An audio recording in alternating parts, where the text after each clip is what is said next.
A black woman calmly boards her flight, her first-class ticket in hand, but within minutes, she's pulled aside, questioned, and humiliated in front of the entire cabin. What the airline staff didn't know: she's actually a federal auditor on a secret mission to investigate discrimination. And when she reveals her identity mid-flight, everything unravels: policies, power plays, and reputations. What happened next triggered a storm that shook the entire airline industry. Stay with me. This is a story you won't believe. Before we dive in, drop a comment below. Let us know where in the world you're watching from. And if this story hits you in the heart, don't forget to subscribe for more real-life justice stories. It was just another routine boarding until the truth took flight. She moved through the terminal like a woman who had learned long ago that silence was not weakness, but armor. Her name was Althea Monroe, and she wore her blue pantsuit not as fashion, but as disguise. The airport pulsed with the rhythm of America itself: loud, fast, indifferent. But under that hum of movement and metal, beneath the announcements and automated pleasantries, there was another sound, quieter, more constant. The sound of being watched. Althea wasn't new to this. She was a federal auditor for the Department of Transportation, tasked with investigating subtle racial discrimination within commercial airlines. Not the overt kind that would end up on the evening news. No, hers was a world of narrowed eyes, forced smiles, and policies that bent like reeds depending on who stood in front of them. She held her first-class ticket in her hand like a shield. Seat 3A. Fully paid. Confirmed twice. But as she approached the gate, a quiet tightening of space occurred, like the way people unconsciously step aside when a shadow passes overhead. A white couple to her left lowered their voices. The gate agent, young, blonde, and dressed in practiced cheer, froze for a half-second too long when she saw Althea. It was barely perceptible. But if you've lived long enough in this country in a skin that calls forth memory, you learn to catch those moments like splinters. "Good morning," Althea said, offering her boarding pass. The agent looked at it, blinked, then tilted her head slightly. "You're in first class?" That was it. No cursing, no slur. Just the question wrapped in a smile, sweet as poison. "Yes," Althea replied, her voice even. 3A. The agent stared at her screen a moment longer than necessary. Her fingers tapped keys like they were hoping to uncover something that would justify their disbelief. Finding nothing, she printed the slip and handed it back. "Enjoy your flight," she said, but the edges of her voice were sharp as broken glass. It was always the same story. A black woman in a space someone didn't expect her to be. And America, with all its greatness, still flinched at such surprises. She walked into the jet bridge, feeling the shift in temperature, in pressure, in attitude. The faces of the flight crew were a mixture of programmed welcomes and unfiltered curiosity. One of the attendants gave a curt nod, then looked past her as though she were fog on a mirror. When she arrived at seat 3A, she placed her carry-on carefully in the overhead bin. She moved with precision. With control. She sat, buckled in, pulled out her book, James Baldwin's The Fire Next Time, because some truths never grow old. The cabin filled slowly. Men with loosened ties. Women with weary eyes. An older white man in the aisle seat glanced at her, did a double take, then returned to his tablet with forced nonchalance. She knew that look. You don't belong. But Althea didn't flinch. She had sat through far worse storms than this, quiet ones. Polite ones. Drenched not in rage, but in the acidic rain of assumption. The flight attendant passed by. "Would you like a pre-flight beverage?" she asked the man in the aisle. "Yes, ginger ale," he said, not looking up. "And for you, ma'am?" She turned to Althea. "Just water," Althea answered. The attendant nodded, left, then returned with both drinks. She handed the man his ginger ale with a napkin and a smile. To Althea, she gave the water, without either. Small things. Insignificant to some. To others, the weight of history. And that's what people forget. The weight is not in the shouts. It's in the size, the looks, the space between gestures. It's in being handed less and being told it's equal. Althea sipped her water slowly. The book lay open on her lap, unread. She was taking notes, but not the kind anyone could see. She was waiting, watching, recording the ways the skin she wore determined the service she received. Not with outrage, but with patience. With the long breath of someone who knew she was not alone and not the first. Outside the window, the tarmac shimmered. Inside the cabin, the quiet war continued. But she would not be moved. Not today. Not again. Not without her saying something this time. Even if she had to say it with her badge. Even if she had to say it with her silence. Because sometimes, in America, silence is the loudest thing we have left. The plane had not yet lifted, but already, the air was thick with something unspoken, like the faint smell of smoke before a fire declared itself. Althea Monroe sat poised in her seat, the seat they told her she had no right to, and watched as the next test crept toward her in soft-soled shoes. The man across the aisle adjusted his Rolex and coughed without covering his mouth. Not to clear his throat, but to clear the space. His eyes kept flicking in her direction, not with curiosity but calculation, as though he was mentally measuring how far the country had fallen if a woman like her could sit across from him in first class. Althea didn't flinch, didn't speak. She knew that kind of silence. Knew it the way a tree knows winter. It wasn't about her personally, it was about what she represented. A breach in the order, a note in the wrong key, a history that had risen from the back of the bus to sit beside their privilege. The flight attendants moved down the aisle, performing the safety demonstration. Althea watched their eyes. One flicked across her face, then just as quickly looked away. Another attendant smiled at everyone else, but passed her by like she was invisible, or like she was too visible, too present to be smiled at. It was always this tightrope walk. Be calm, but not too calm, or they'll think you're arrogant. Be polite, but not too polite, or they'll think you're begging.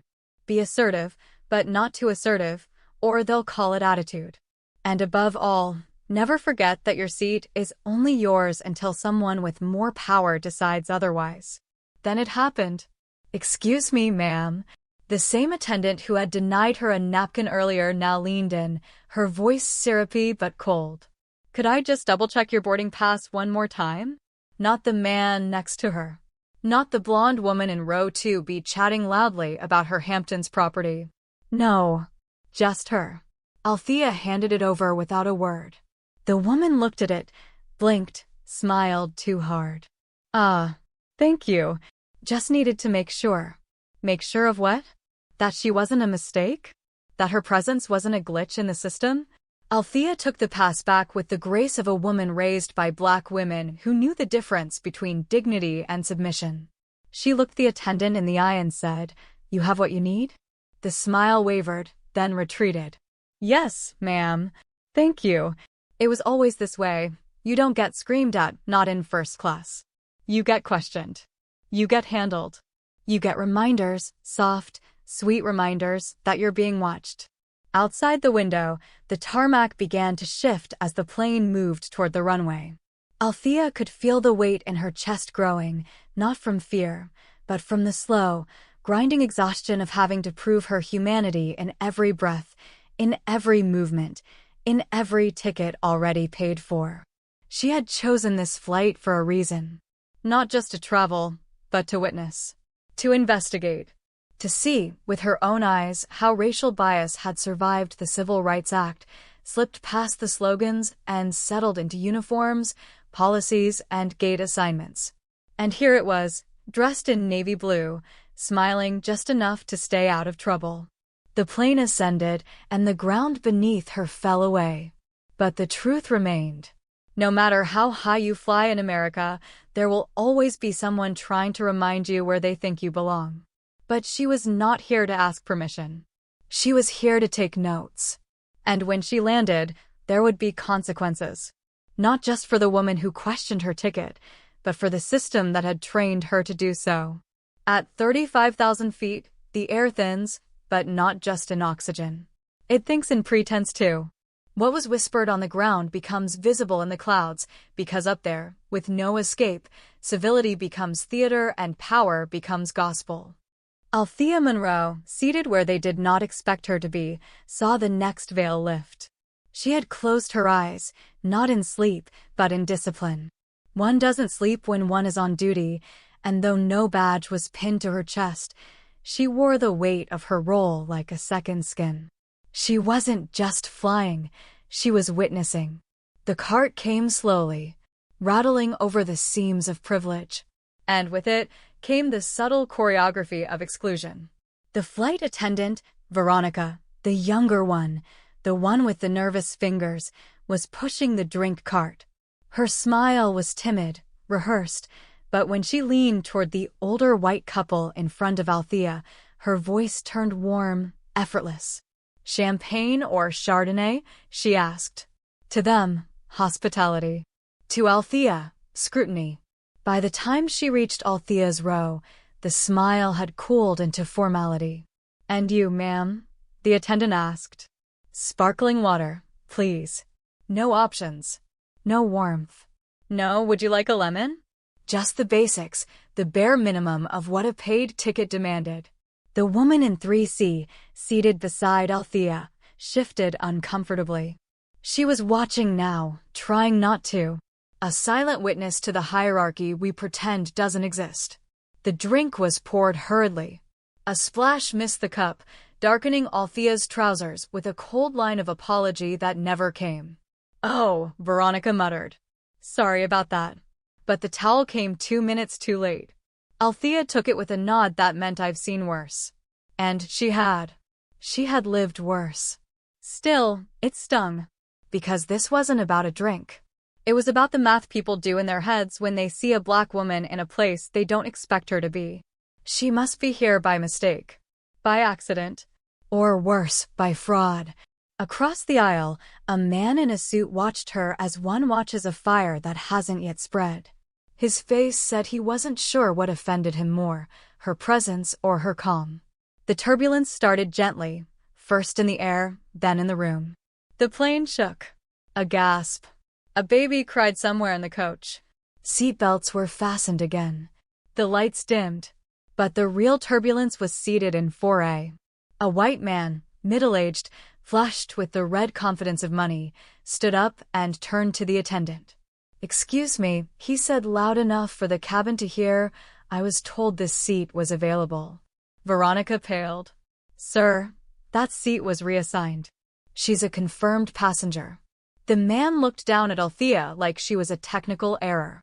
"Then why," he said, "was I told it was open?" Althea didn't speak. She looked out the window.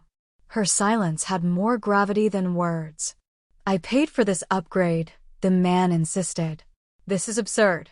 "Sir," Veronica said again, "please return to your seat.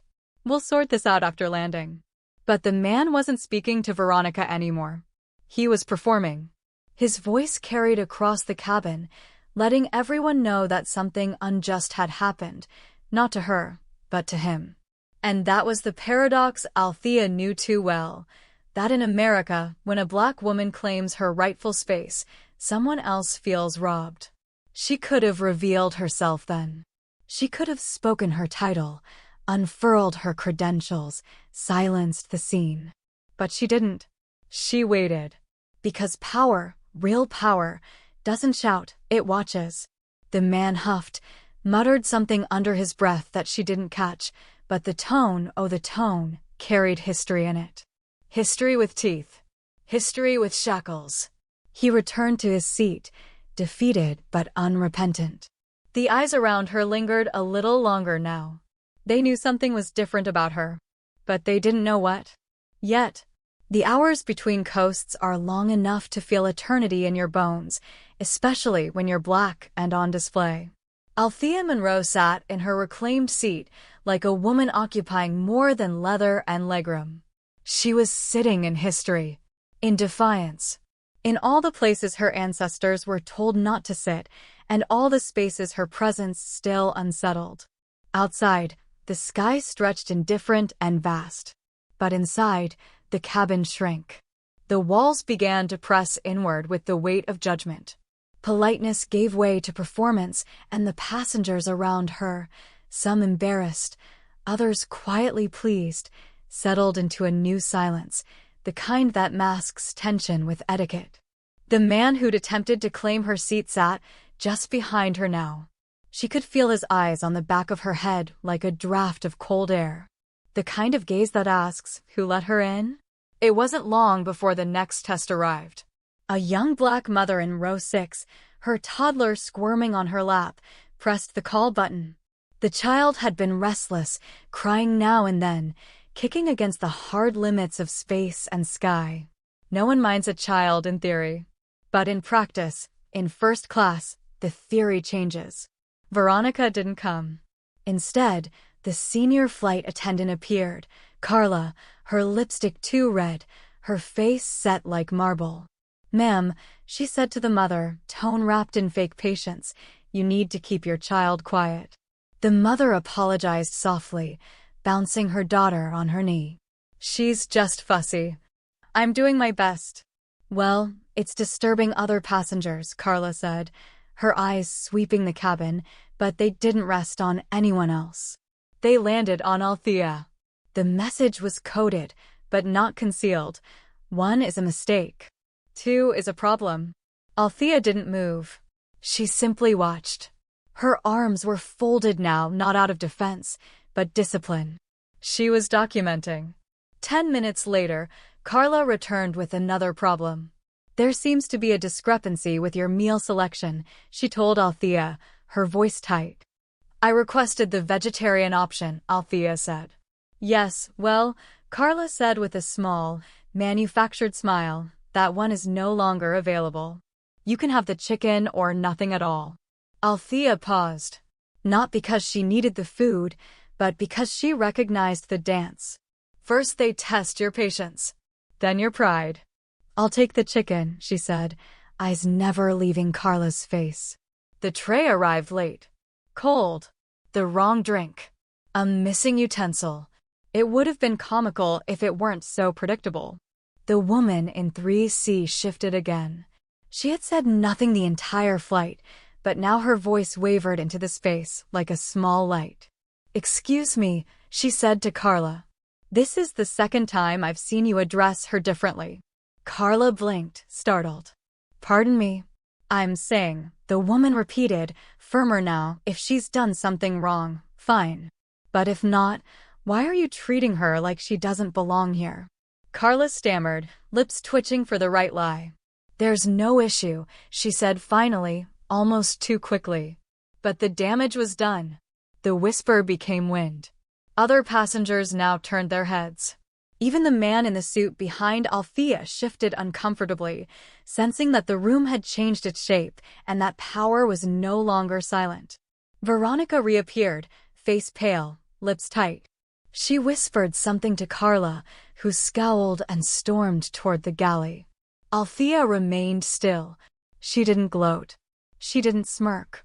Because dignity doesn't require a spotlight.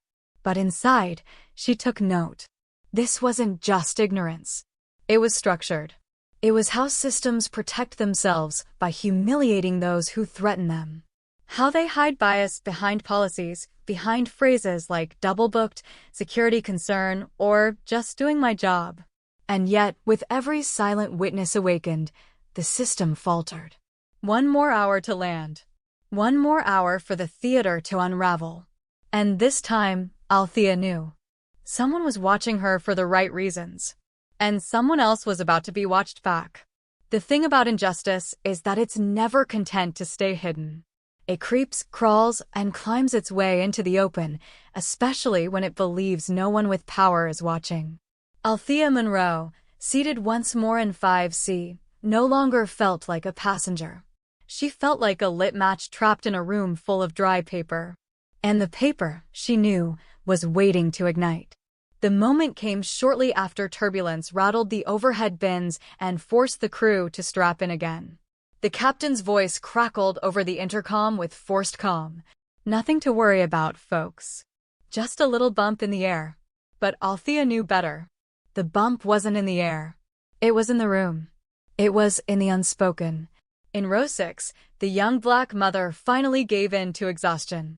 Her baby, still fussy, whimpered against her chest.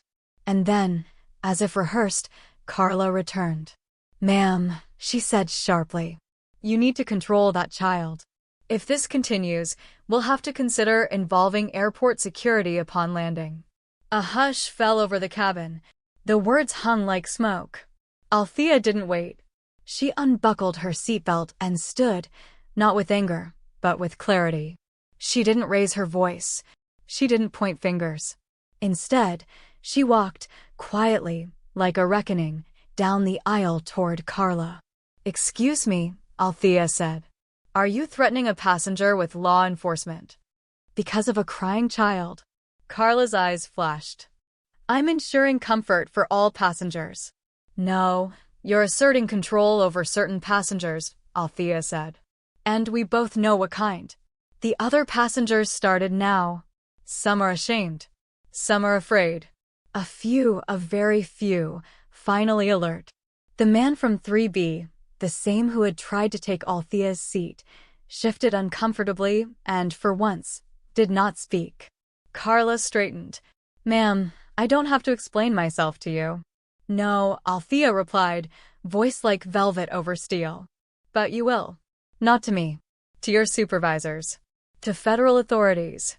And to everyone who watched what you've done." Carla stepped back slightly, not from fear, but recognition. It was at that moment Veronica appeared again, her face torn between protocol and conscience. She said nothing, but her eyes met Althea's, and for the first time there was no fear. Just resolve. In the silence that followed, the young mother whispered, "Thank you." A whisper meant for Althea, but loud enough for the heavens. Then, from the back of the plane, another voice rose. An older black man, with a cane resting beneath his seat, cleared his throat and said, "I saw what happened earlier. With the seat.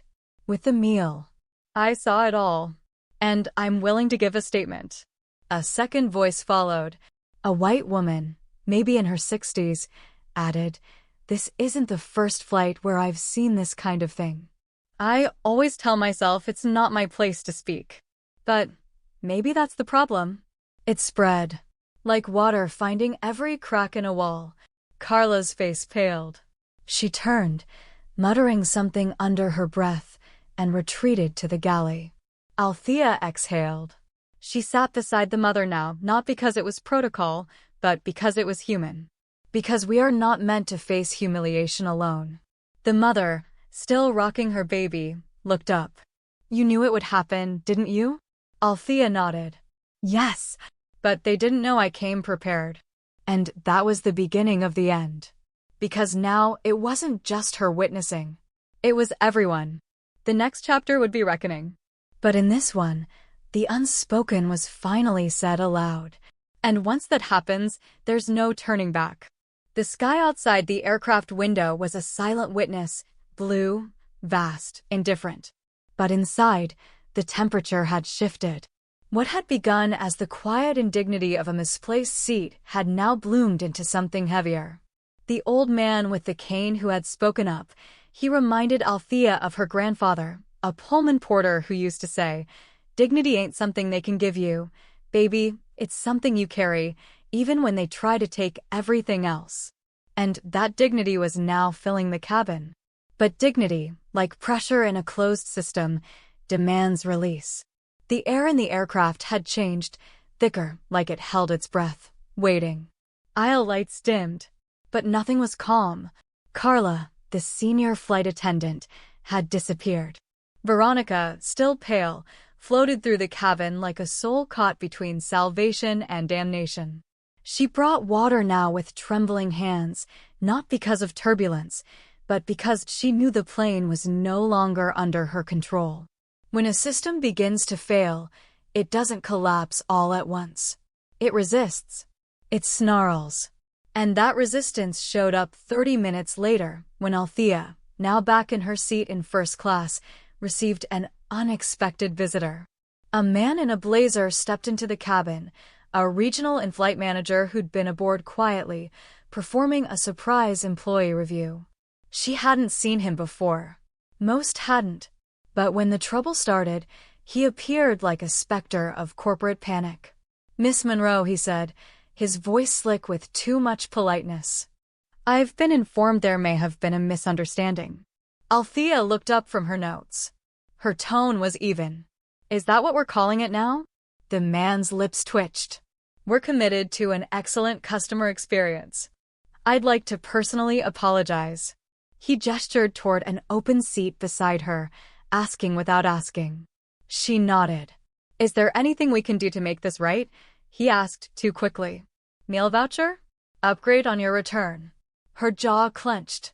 She had heard this voice before, not this man's, but the voice of appeasement.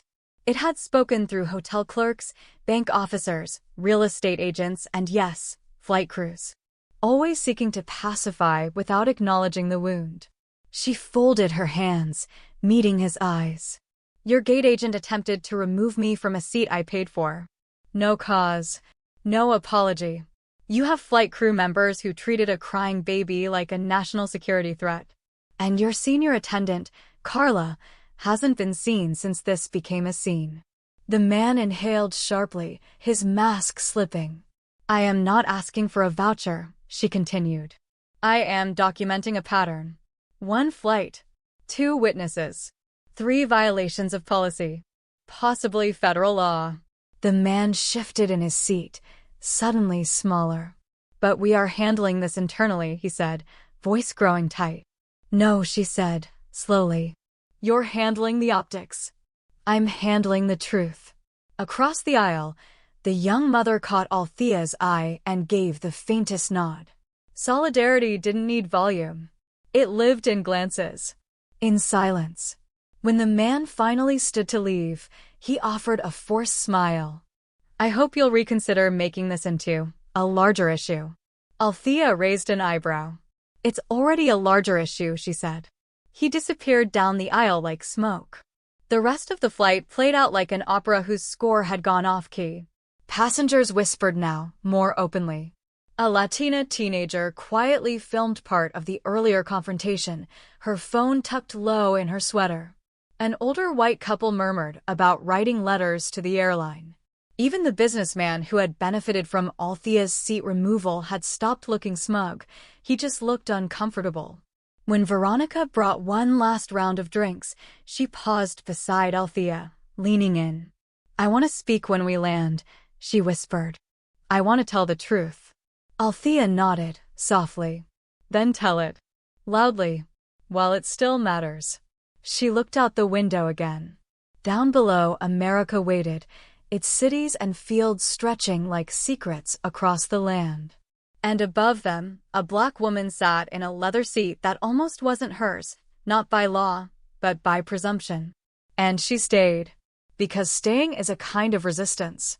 That was the moment Althea realized the fight wasn't just about seats or service.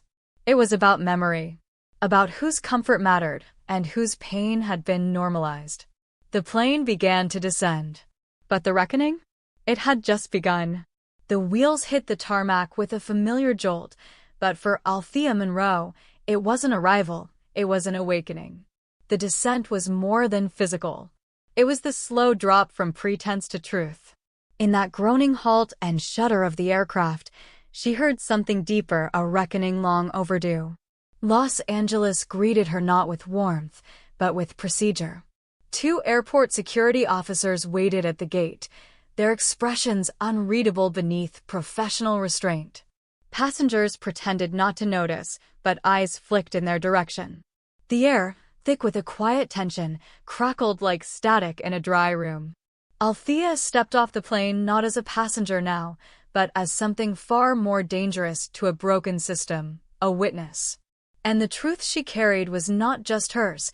It belonged to every name withheld on a complaint form, every voice quieted by gate agents, every black and brown traveler asked to explain their presence in spaces they paid to occupy. The officers nodded to her. "Ma'am, we were informed there may have been an incident." She met their gaze levelly, the badge in her purse untouched for now. There was a pattern, she replied. Not just one incident. Behind her, Veronica, pale and trembling, followed. She had requested to speak, not as a crew, but as a citizen. Her voice, once carefully modulated by corporate training, now shook with a raw honesty. I can't do this anymore, she said, once they reached a quiet side hallway. I can't keep pretending. The officers led them to a nearby interview room. Sterile walls, fluorescent light, a metal table that echoed every shift of a chair like a drumbeat. Althea let Veronica speak first. And what came out wasn't polished. It was messy, choked with guilt, colored by fear. But it was real. She was removed from her seat because the gate agent said she didn't fit the profile, Veronica confessed, her voice cracking. She paid. She had the ticket. But Karen, she swallowed. Karen said not to let her stay up there. That she'd handle it if it blew up. One of the officers raised a brow. Karen White. Veronica nodded. She's done it before. Mostly with black passengers. She just assumes. That word hung heavy in the air. Assumes. America has always assumed. It assumed the black man was dangerous before he could speak. It assumed the black woman was in the wrong place before she could explain. It assumed the poor lied, the brown deceived, the foreign threatened. Assumption is not policy, but it might as well be when left unchecked. Veronica finished her statement. Her hands trembled, but her shoulders straightened. She was becoming someone new, someone freer. Althea stepped forward next. She placed her federal badge on the metal table like an indictment. I'm a federal compliance auditor for the Department of Transportation, she said calmly. And I've spent the last 3 months investigating patterns of racial discrimination in airline procedures. Today's flight confirmed what we've long suspected. The officers blinked, surprised. One sat back in his chair. The other leaned forward, voice quieter now. We're going to need a full report, he said. You'll have it, she replied. And you'll also have passenger testimony, cabin audio, and a signed statement from the crew. Will you press formal charges? Althea paused. This isn't just about one woman, she said. It's about a culture. A culture that says comfort is earned, but suspicion is inherited. Out in the terminal, the crowd had thinned. Some passengers lingered, curious. Others walked briskly away, pretending the turbulence had ended with the flight. But Althea knew better. The real turbulence was on the ground. As she walked toward baggage claim, she saw Carla, the senior flight attendant, standing near a security guard, stiff and wide-eyed. She didn't speak, just stared, like a woman realizing too late that the old way of doing things was no longer safe. Veronica walked beside her, quieter now. You think anything will really change? She asked. Althea didn't answer right away. She looked around, at the signs, the bodies, the way a black man in a TSA uniform stood just a little too straight, as if daring someone to question his right to wear it. Then she said, Change is slow. It doesn't arrive like lightning, it seeps in, like water through a crack. But if you keep the pressure on, that crack becomes a break. And the break becomes a breach. And one day, the dam comes down. Veronica nodded. That night, Althea wrote her report from a hotel near downtown. The words came steady, clipped, professional. But between every line lay a quiet fury. She did not embellish. She didn't have to. The facts, laid bare, were damning enough. And in a folder labeled Supporting Evidence, she tucked away something more powerful than policy, the names of the witnesses who chose not to stay silent. Tomorrow would bring more calls, more meetings, maybe headlines. But tonight, she allowed herself one small moment of stillness. She thought of her grandfather again, the porter. How he had once stood in a station waiting room he wasn't allowed to enter, just to hand off a letter to a white businessman who would never remember his name. She smiled, tired and proud. Because today, that man's granddaughter had written her own letter, one the whole country would have to read. It happened not with a shout, but with a click, an email sent at precisely 9:03 a.m. Eastern Standard Time. Attached to it was the full report, 76 pages, for sworn witness statements, 2 internal communications, 1 cabin audio transcript, and a single photograph of a black woman seated in coach, her first-class boarding pass held quietly in her lap. That image made its way up through offices of stone-faced men in Washington, across desks adorned with plaques, behind doors embossed with gold leaf lettering. And in one swift chain reaction, like a fuse lighting from both ends, the Department of Transportation launched an official public investigation. The airline called it a misunderstanding. The public called it something else. And Althea Monroe, the woman who refused to yield, found herself in the eye of a very different storm. That morning, she stood before a committee panel, not in uniform, but in a charcoal gray suit, modest heels, no jewelry. She spoke not for herself, but for the thousands whose dignity had been questioned in silence. There were no camera flashes, just pens scribbling notes, brows furrowed behind wire-rimmed glasses, and a slow, building tension like something sacred was about to be named.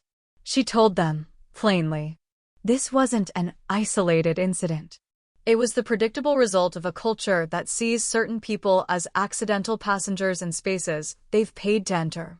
It wasn't about a seat. It was about a place. The room held its breath. She continued. Bias doesn't always wear a hood or burn a cross. Sometimes it smiles and says, "Ma'am, would you mind stepping aside?" Sometimes it checks your ticket 3 times while waving others through. Sometimes it pours water in your lap and calls it turbulence. And when one senator, an older white man with a polite skepticism, leaned in and asked, "Do you think this is still common?" she answered without hesitation, "I think it never left. I just learned to speak in customer service tones." There was no applause, just silence. And then the slow scratching of pens again, like rain tapping on old windows. By noon, the airline's CEO had been called to testify. By 4 p.m., the union released a statement promising deep cultural reform. By 6 p.m., Karen White's name trended online beside words like profiling and unfit. But that wasn't the victory. The victory came 2 weeks later on a chilly Thursday morning in Chicago. A flight was boarding. An elderly black woman approached the first-class line with a cane in one hand and a ticket in the other. A young gate agent smiled, genuinely, and said, "Welcome aboard, ma'am." No second glance. No extra scan. Just a welcome. It was small, but Althea would have noticed. She would have smiled, not because it changed everything, but because it meant something had shifted. Back in D.C., Althea sat at her desk, reviewing another complaint from another passenger on another airline. The work continued. The names changed. The patterns did not. But that's how justice moves. Not with grand announcements, but with repetition. With consistency.